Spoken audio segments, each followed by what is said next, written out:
আসসালামু আলাইকুম প্রিয় দেশবাসী, আজ আমি চলে আসছি মনোরদি আন্ডারপাস যে রাস্তা, এই রাস্তার উপরে আমি আজ চলে আসছি।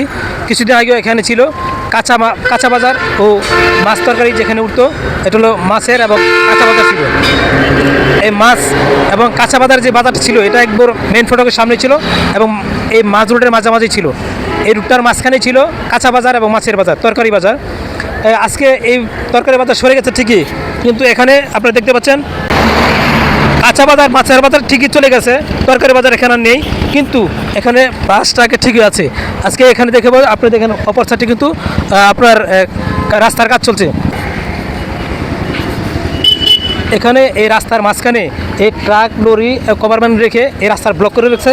আর পাশাপাশি তারই নির্মাণ কাজের যে কাজের অগ্রগতি, এই কাজের অগ্রগতি এখন কিন্তু চলমান আছে। আপনারা দেখেন এই মনোরদি উপজেলা এখনও কিন্তু রাস্তার কাজ চলমান আছে। আজকে আমরা নিজেরাই সচেতন হয়ে না হওয়ার কারণে আমাদের এখন মাছ রুটের মাঝে ট্রাক বাস পড়ে আছে, আর এদিক দিয়ে আপনার এই যে রাস্তার কাজ অব্যাহত আছে। সকলে ভালো থাকবেন, সকলে সচেতন হওয়ার জন্য আজকে আমি যে ভিডিও বানিয়েছি।